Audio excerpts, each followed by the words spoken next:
So are you saying that the survivors are being identified and the potential abusers are being protected? Is that your point? That is exactly my point. The US Department of Justice has removed thousands of documents related to Jeffrey Epstein from its website after survivors said their identities had been compromised. Email addresses and naked photos in which the names and faces of potential victims could be identified were included in the release.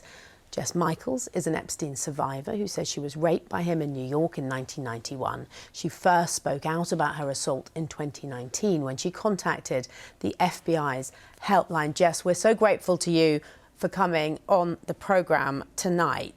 What is your reaction? Thank you for having me. Thank you so much. What is your reaction to survivors being identified in these files in this way?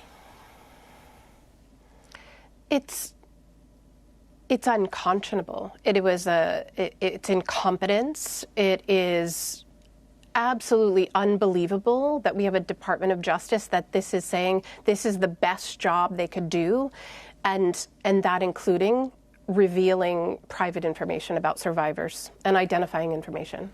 Yes, because it's not just names and photographs, it's bank account details, it's all sorts, and yet there are a lot of redactions in these files, and I think you have concerns about that.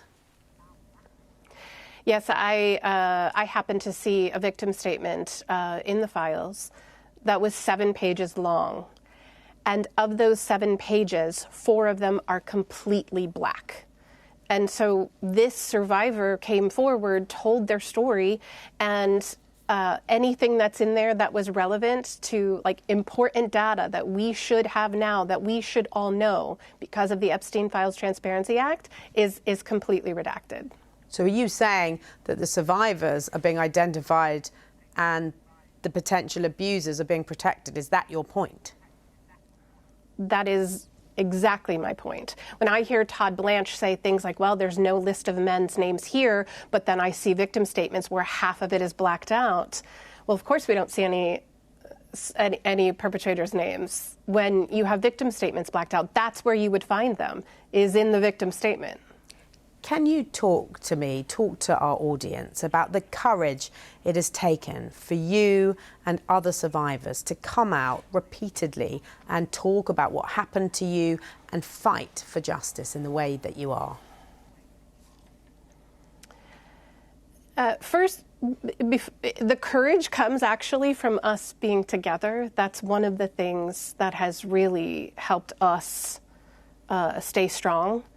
Is by connecting with each other. But the initial example came from Virginia Roberts Giuffre, who came out and was so brave in the very beginning, long before many of us felt safe enough to come forward. And so we are connecting with each other, we're inspired by each other, and it is that connection and that bond that we're experiencing that is helping us keep going. It's exhausting, it's emotional, it's raw, often just raw emotion.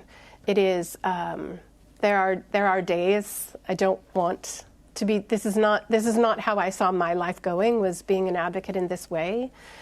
Somebody in your last segment said something like, people deserve a government they can trust, and right now I'm not feeling like that, so it can be really hard to keep going, but because of the sister survivors that I have now, and because we know that we're trying to change the next generation, we're trying to change what their experience of something like this hopefully never happens, because we took the time to try to change this, to try to get transparency, and to try to get justice.